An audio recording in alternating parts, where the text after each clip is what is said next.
Hello foodies, welcome back to రుచి ప్రయాణం. ఈ రోజు మనం సత్వానాల్ సిటీలో ఉన్న ఓఏ కాకి రెస్టారెంట్ కి వెళ్ళాం. ఫస్ట్ గా అంబియన్ విషయానికి వస్తే క్లాస్ లుక్ లో అదిరిపోయింది మామ. ఇంకా ప్యూర్ వెజ్ కాబట్టి వెజ్ ఆర్డర్ చేసాను. మెనూ అయితే ఇది మామ.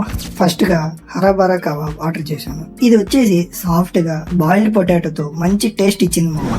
నెక్స్ట్ అమృత్సర్ మసాలా పాపడ్, దీని మీద మంచిగా టొమాటో ఆనియన్స్ తో గార్నిష్ చేశారు. తినగానే మంచి మసాలాతో అదిరిపోయింది. ఇంకా మెయిన్ కోర్స్ విషయానికి వస్తే garlic non with paneer tikka masala order చేశాను. గార్లిక్ నాన్ క్రిస్పీగా ఇంకా సాఫ్ట్ గా బాగుంది. పన్నీర్ టిక్కా మసాలా వచ్చేసి మంచి ఫ్లేవర్ తో స్పైసీగా మంచి కాంబినేషన్ అని చెప్పొచ్చు. పన్నీర్ టిక్కా సరిపోలేదని చెప్పి పన్నీర్ కడాయ్ ఆర్డర్ చేశాను. కానీ పన్నీర్ కడాయ్ కన్నా పన్నీర్ టిక్కానే టేస్ట్ మంచిగా అనిపించింది. తర్వాత మన విరాట్ కోహ్లీ అన్నకి ఇష్టమైన చోలే భటూరే ఆర్డర్ చేశాను. చూడగానే మంచి ఫ్లేవర్ తో స్పైసీగా అదిరిపోయింది. నేను తిన్న మనకి ఒక కోక్ పడితే బాగుంటుందని చెప్పి ఆర్డర్ చేశాను. ఇక్కడ స్టార్ ఐటమ్ వచ్చేసి కుల్హాదిక మలై లస్సీ.